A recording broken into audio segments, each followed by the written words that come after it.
आज हम लोग फीमेल का प्राइमरी सेक्स ऑर्गन ओवरी के बारे में पढ़ने जा रहे हैं। तो हम ओवरी के बारे में आपको बता दें, अगर हम लिखते हैं ओवरी, तो ओवरी फीमेल में वन पेयर होता है।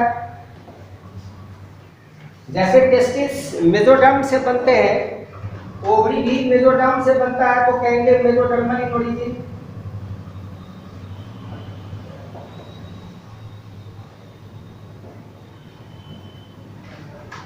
टेस्टिस से स्पर्म बनता है और हार्मोन रिलीज होते हैं। टेस्टिस ओवरी दोनों को एक साथ हम लोग गोनैड बोलते हैं। और स्पष्ट हो गया कि वहां पर भी बनता है स्पर्म यानी गैमेट, मेल गैमेट। यहाँ पर भी बनेगा एक फीमेल गैमेट। जैसे वहां पर निकल रहा था टेस्टोस्टेरोन हार्मोन, वैसे यहाँ पर एस्ट्रोजन, प्रोजेस्टेरोन, ये सब हार्मोन यहाँ से रिलीज होंगे। तो टेस्टिस को भी कहेंगे both exocrine and endocrine gland, ovary को भी कहेंगे both exocrine and endocrine gland.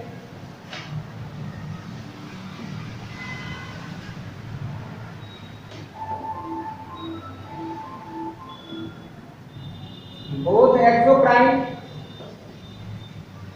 And endocrine part, इसके दोनों पार्ट होंगे। एक्सोक्राइन पार्ट से एक बनेगा, एक्सोक्राइन पार्ट से एग का फॉर्मेशन होगा या ओवम का फॉर्मेशन होगा। एंडोक्राइन पार्ट से हार्मोन रिलीज होंगे। एंडोक्राइन पार्ट यहाँ का क्या होगा, तो आपको यहाँ पर मिलेंगे मैच्योर ग्राफियन फॉलिकल, जो आगे आप पढ़ेंगे।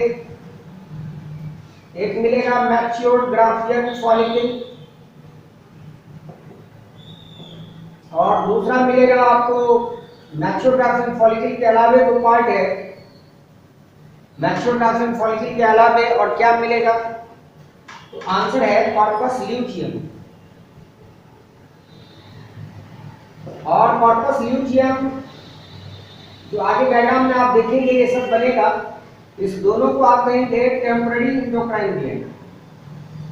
ये टेम्पररी एंडोक्राइन ग्लैंड है, परमानेंट नहीं है, जो बनता रहेगा और टूटता रहेगा, इसलिए नेम है इसका टेम्पररी एंडोक्राइन ग्लैंड। एग्जाम में क्वेश्चन आता है बार बार कि टेम्पररी एंडोक्राइन ग्लैंड किसको कहेंगे आप, तो ओवरी के अंदर में जो कॉर्पस ल्यूटियम है या तो एक मैच्योर ग्राफियन फॉलिकल है, वो टेम्पररी एंडोक्राइन ग्लैंड के जैसा काम करता है, क्योंकि बनेंगे टूटेंगे, बनेंगे टूटेंगे। हर मेंस्ट्रुअल साइकिल में एक ग्राफियन फॉलिकल एक रिलीज करेगा, कॉर्पस ल्यूटियम बनेंगे, एक ओवरी से बाहर आएगा। तो याद रखना है कि फिर से वो नेक्स्ट मेंस्ट्रुअल साइकिल में अगर एक का फर्टिलाइजेशन नहीं होता है तो नेक्स्ट टाइम फिर बनेगा। इस प्रकार हम कह सकते हैं कि वो एक टेम्पररी एंडोक्राइन ग्लैंड है। अब ओवरी के बारे में और बात करें, पहला है साइज, पोजीशन। ओवरी कहाँ रहता है, अटैचमेंट, किससे ये अटैच रहता है। तो हम आपको बताने जा रहे हैं कि ओवरी जो है ये साइज ले अगर तो लेंथ 2 to 4 सेंटीमीटर हो जाता है, लेंथ मल्टीप्लाइड बाय हो जाता है 3 एंड ऐसे लीजिए साइज जो होगा वो हो जाएगा 2 to 4 centimetre multiplied by length हो गया। विड्थ जो इसका होगा, चौड़ाई किसको कहते हैं, वो लगभग 2 to 3 सेंटीमीटर, ये विड्थ हो गया। और थिकनेस अगर लेंगे तो 1 या 1 से 1.5, 1 या 1.5 सेंटीमीटर यहाँ तक आप बोल सकते हैं इसका साइज होगा। तो लेंथ, विड्थ एंड थिकनेस इतना आप बोल सकते हैं। आपको लेंथ केवल याद रखना है, आपके बुक में दिया हुआ है लेंथ ओवरी का, एनसीईआरटी के बुक में, तो वो आपके लिए इंपॉर्टेंट है। पोजीशन, ओवरी कहाँ होंगे, तो पोजीशन होगा इन पैल्विक रीजन, पैल्विक रीजन ये है part of lower abdomen. Lower abdomen का पार्ट है पैल्विक रीजन। इसके यूट्रस के दोनों साइड से ये अटैच होता है। हम ऐसे बोल सकते हैं ovary is attached with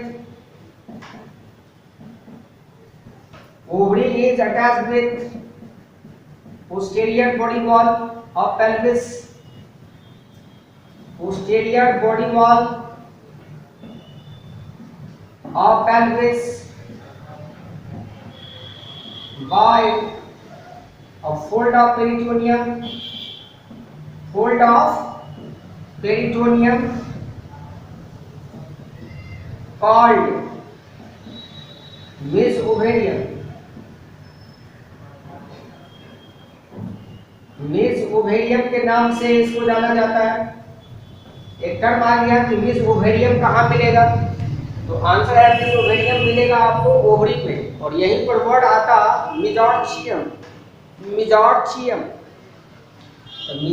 word हो जाएगा टेस्टिस के लिए, याद रखना है। मेजॉर्चियम टेस्टिस के लिए वर्ड होता है और मेसोवेरियम ओवरी के लिए वर्ड होता है।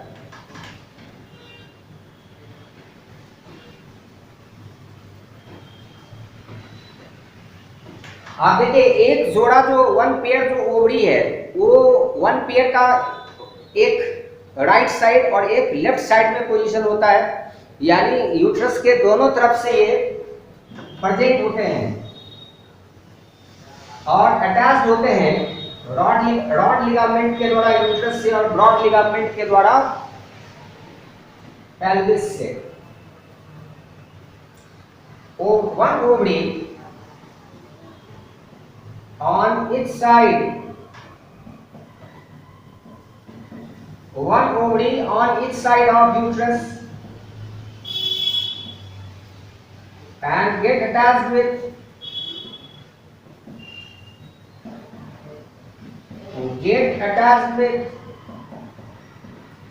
the uterus by rod ligament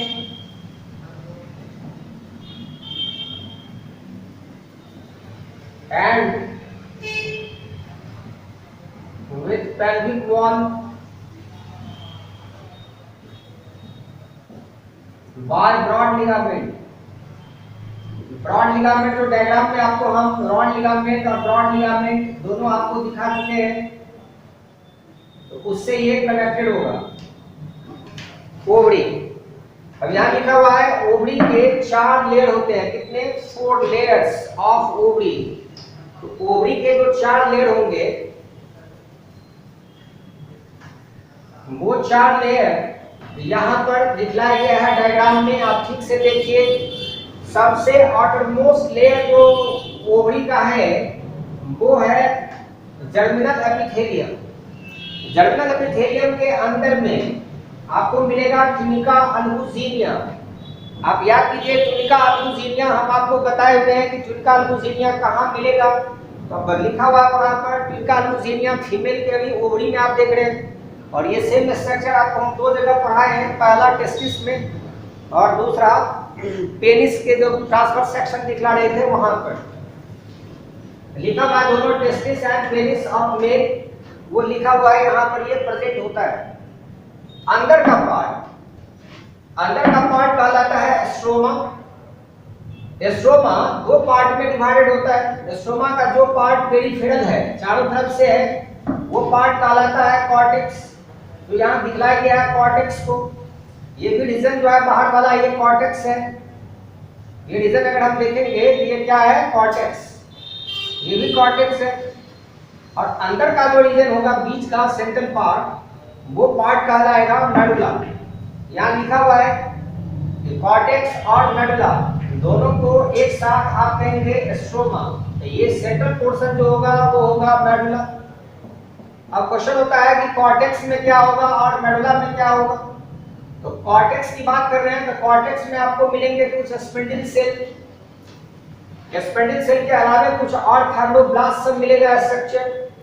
लेकिन अगर हम मेडुला की बात करेंगे तो मेडुला में आपको मिलेंगे ब्लड वेसल, आपको मिलेगा नर्व, और मिलेगा आपको स्मूथ मसल। ये सब जो स्ट्रक्चर आप देख रहे हैं ये सब मेडुला का है। ये ब्लड वेसल या नर्व जो एंट्री ले रहा है वो कनकेव पार्ट ऑफ ओवरी से एंट्री ले रहा है, जिसका नाम होता है यहाँ पर हाइलस। तो याद रखना है कि ब्लड वेसल जो एंट्री लेगा ओवरी के अंदर में, नर्व जो एंट्री लेगा वो उस जगह से जहाँ की ओवरी में कनकेव पार्ट होंगे, और कनकेव पार्ट को आप कहेंगे हाइलस।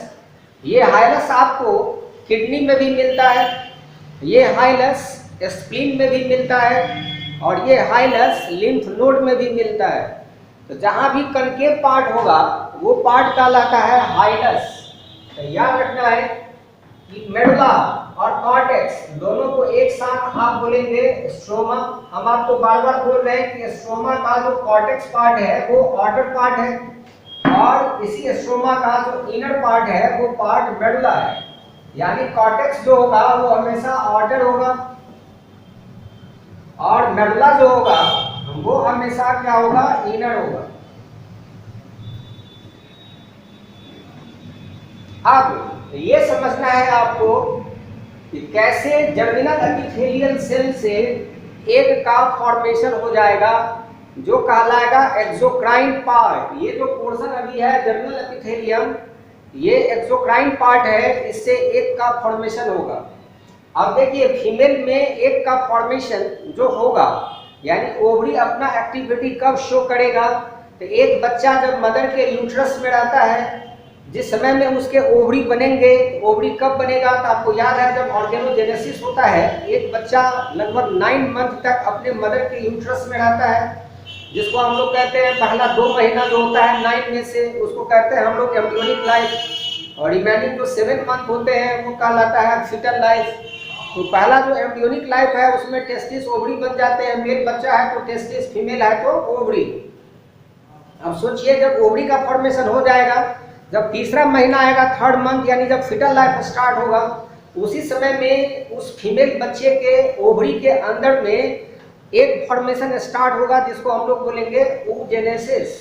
तो oogenesis का जो प्रोसेस है, देखिए बच्चा अभी पैदा भी नहीं लिया है, अभी बच्चा का लाइफ मात्र 3rd मंथ में है, तीसरा महीना अभी गुजर रहा है इंट्रा यूट्राइन लाइफ, हम बिफोर बर्थ की बात कर रहे हैं। एक फीमेल फीटस जिसमें स्टार्ट हुआ है 3rd मंथ में oogenesis या एग फॉर्मेशन, अभी बच्चे का जन्म नहीं हुआ है, उसी समय में ये प्रोसेस स्टार्ट हो गया है। उसी के बारे में हम आपको बता रहे हैं। ये जो जर्मिनल एपिथेलियल सेल है वो एक का फॉर्मेशन करेगा कैसे, उस 3rd मंथ में हाइपोथैलेमस जो ब्रेन का पार्ट होता है, हाइपोथैलेमस अपने से रिलीज करेगा गोनाडोट्रोपिन रिलीजिंग फैक्टर नाम का हार्मोन। देखिए यहाँ लिखा हुआ है GnRF। GnRF का मतलब है गोनाडोट्रोपिन रिलीजिंग फैक्टर। तो गोनाडोट्रोपिन रिलीजिंग फैक्टर हाइपोथैलेमस से रिलीज होगा, ये जा करके ब्लड के द्वारा एंटेरियर पिट्यूटरी को स्टिमुलेट करेगा। एंटेरियर पिट्यूटरी अपने में से FSH नाम के हार्मोन को सेक्रीट करेगा। FSH यानी फॉलिक्यूलर स्टिमुलेटिंग हार्मोन। ये follicular stimulating hormone germinal epithelial cell पर आकर के एक्ट करेगा। जर्मिनल एपिथेलियल सेल में डिवीजन स्टार्ट होगा, पहले माइटोसिस और फिर मियोसिस, और उसके द्वारा oogenesis प्रोसेस के होने से एग का फॉर्मेशन होगा। अब यहाँ पर हम पहले शॉर्ट में ये लिखना चाहेंगे कि जब प्रोसेस स्टार्ट होगा, यानी इस जर्मिनल एपिथेलियल सेल में oogenesis का प्रोसेस होगा, और जब oogenesis होगा, oogenesis के द्वारा एक 1 एग और प्लस 2 पोलर बॉडीज का फॉर्मेशन होगा। ह्यूमन बीइंग की बात हो रही है, यहाँ पर 1 एग और 2 पोलर बॉडीज बनेंगे। oogenesis के समय में माइटोसिस होगा और मियोसिस होगा, पहले माइटोसिस और फिर होगा मियोसिस। तो याद रखना है कि पहले माइटोसिस फिर मियोसिस, और ये होने के बाद ये बनेंगे 1 एग और बनेंगे 2 पोलर बॉडीज। हम एक जर्मिनल एपिथेलियल सेल की बात कर रहे हैं। सिंगल जर्मिनल एपिथेलियल सेल से 1 एग और 2 पोलर बॉडीज बनेंगे। एक को हम लोग ओवम बोलते हैं, ओवम। और अगर हम यहीं पर ओभा लिखेंगे तो ये एग्स हो जाएगा, प्लूरल हो जाएगा। एग्स को क्या कहेंगे? ओभा। तो याद कीजिए क्या फर्क है कि जब आप टेस्टिस का स्ट्रक्चर देखे थे, आपको हम दिखलाए थे कि टेस्टिस में टेल होता है, टेल, और टेल के कारण स्पर्म में मोटिलिटी होता है, मोटाइल होता है।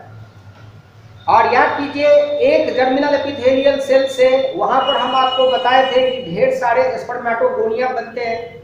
और स्पर्मेटोगोनिया से क्या बना था? स्पर्मेटोसाइट। स्पर्मेटोसाइट से क्या बना था?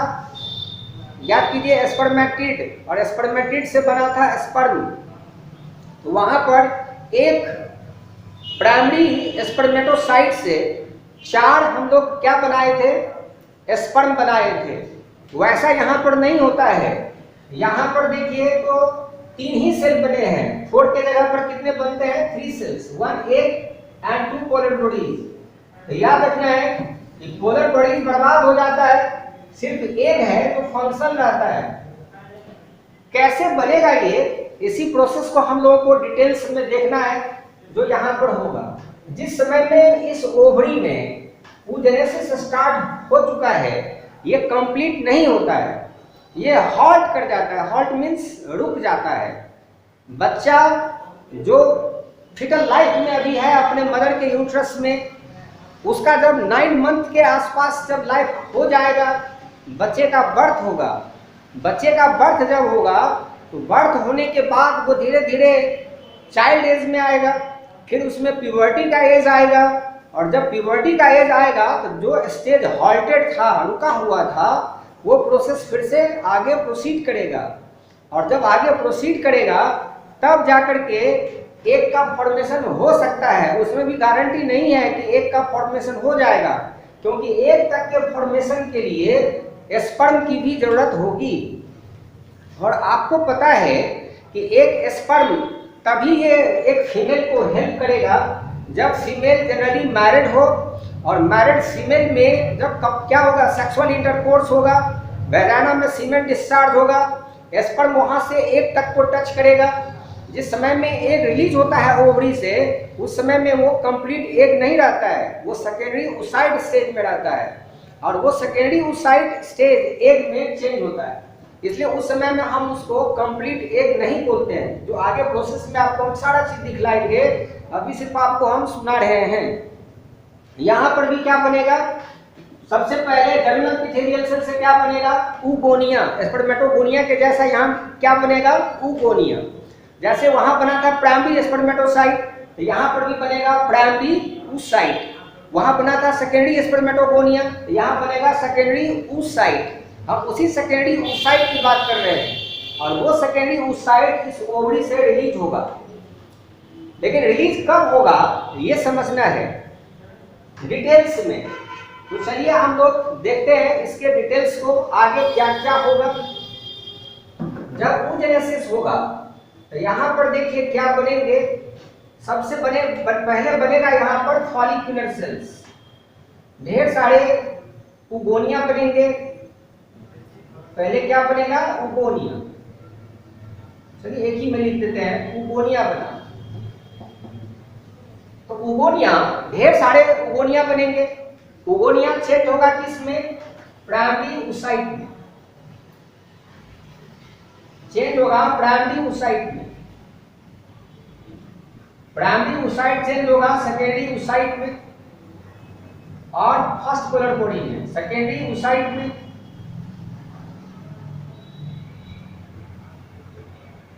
और इससे बनेगा इसके साथ साथ फर्स्ट पोलर बॉडी। और याद कीजिए यही सेकेंडरी oocyte यहां से रिलीज होकर के क्या हो जाएगा? बाहर हो जाएगा, यानी यहां होगा ओव्यूलेशन। और ओव्यूलेशन होने के बाद ये सेकेंडरी oocyte बाहर जाएगा। अब जब सेकेंडरी oocyte को यहां पर स्पर्म टच कर देगा अगर, तब जाकर के ये एग में चेंज होगा, और एग के साथ सेकेंड पोलर बॉडी का फॉर्मेशन हो जाएगा। एक बनेगा और सेकेंड पोलर बॉडी का फॉर्मेशन होगा। ये स्टोरी है और इसी स्टोरी को आपको समझना है कि अंदर में क्या क्या होगा। आप जानते हैं कि जब फीमेल बच्चे का बर्थ होगा वो प्यूबर्टी एज में आएगी।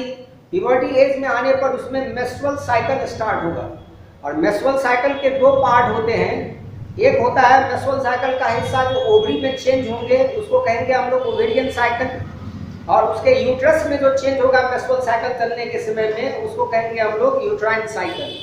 तो हम लोग को मेंस्ट्रुअल साइकिल भी जानना होगा अच्छे से बात को समझने के लिए कि वो क्या होता है। अभी फिलहाल इस सब की जरूरत नहीं है। हम क्या दिखलाना चाहते हैं आपको, जरा उसको आप देखिए।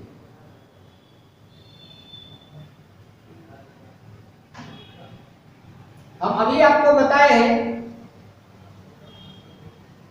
कि जब एफएसएच नाम का हार्मोन यहां पर एक्ट करेगा जर्मिनल एपिथेलियल सेल पर, oogenesis स्टार्ट है।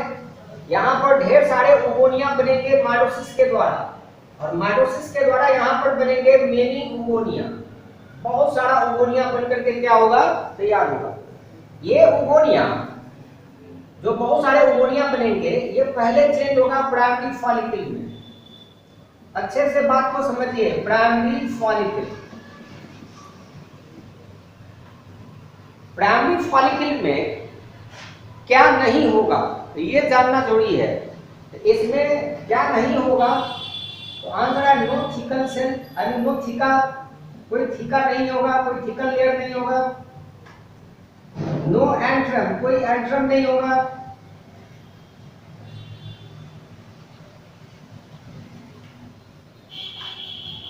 नो कुमुलस उफोरस, कोई कुमुलस उफोरस नहीं होगा।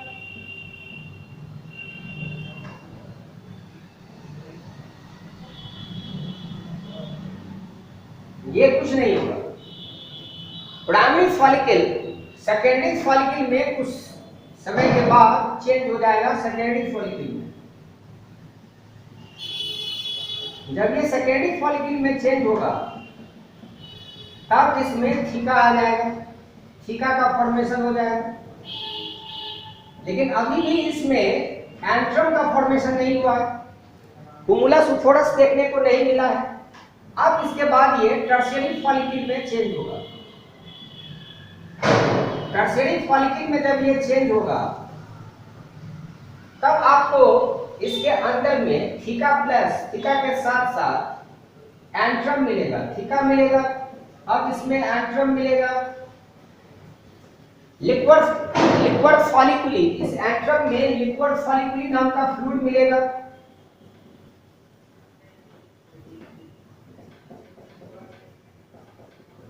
ये फ्लूइड से भरा हुआ स्ट्रक्चर होगा टर्शियरी फॉलिकल। ये टर्शियरी फॉलिकल जब फुली मैच्योर्ड हो जाएगा तो इसका नाम हो जाएगा Graafian follicle. Von de Graaf नाम के साइंटिस्ट के नाम पर इसका नाम हो गया है ग्राफियन फॉलिकल। तो कितने चेंज हुए आप समझिए। ये सबसे पहले oogenesis के समय में पहला फॉलिकल जो तैयार होगा वो है प्राइमरी फॉलिकल। यही फॉलिकल धीरे धीरे चेंज होता जाएगा सेकेंडरी में, सेकेंडरी चेंज होगा टर्शियरी में, टर्शियरी मैच्योर्ड होकर के हो जाएगा ग्राफियन फॉलिकल। अब ये ग्राफियन फॉलिकल रप्चर हो जाएगा, ये फटेगा और यहाँ पर ओवुलेशन प्रोसेस होगा और ओवुलेशन के द्वारा यहाँ पर एग रिलीज हो जाएगा। किस स्टेज में, यहाँ एग नहीं कहेंगे हम, एग कहना गलत होगा, यहाँ कहेंगे इसको हम सेकेंडरी oocyte, सेकेंडरी oocyte कहना उचित होगा। ये सेकेंडरी oocyte यहाँ पर रिलीज होगा और साथ में जब रिलीज हो जाएगा तो यहाँ पर होगा formation of corpus luteum, corpus luteum. अब सोचिए जो सेकेंडरी oocyte एक के फॉर्म में यहाँ रिलीज हुआ है, अगर स्पर्म की सेकेंडरी oocyte को टच कर दे तब ये एक में फाइनली चेंज होगा और तब एक का फर्टिलाइजेशन होगा। अगर फर्टिलाइजेशन हो गया तो पहले कॉर्पस ल्यूटियम जो है ये फंक्शनल रहेगा बहुत दिनों तक और उसमें से प्रोजेस्टेरॉन और थोड़ा सा एस्ट्रोजन रिलीज होगा। लेकिन अगर एक का फर्टिलाइजेशन नहीं हुआ, यानी कि मेरा कहना है कि कोई फीमेल जो मैरिड नहीं है या जो किसी के साथ सेक्सुअल इंटरकोर्स में इन्वॉल्व नहीं है यानी जहां पर स्पर्म उसके इस सेकेंडरी ओसाइट पर टच नहीं करता है। तो वैसे कंडीशन में कभी भी आप जानते हैं क्या नहीं हो पाएगा, वो प्रेग्नेंट नहीं हो पाएगी। और वो प्रेग्नेंट नहीं होने का मीन्स है कि कॉर्पस ल्यूटियम तो बनेगा लेकिन ये बार बार सूख जाएगा और सूख करके ये कॉर्पस एल्बिकेंस में चेंज हो जाएगा। अगर हम यहाँ लिखे नो फर्टिलाइजेशन, अगर जो एक रिलीज हुआ है सेकेंडरी ओसाइट के रूप में, अगर इसका फर्टिलाइजेशन नहीं होता है तो ये कॉर्पस एल्बिकेंस में चेंज कर जाएगा। फेनोमेना काफी कॉम्प्लिकेटेड है, इसलिए हम आपको स्टेज वाइज दिखलाने जा रहे हैं। पहले एक स्टोरी दिखला रहे हैं कि आपको बात समझ में आए कि होता क्या है।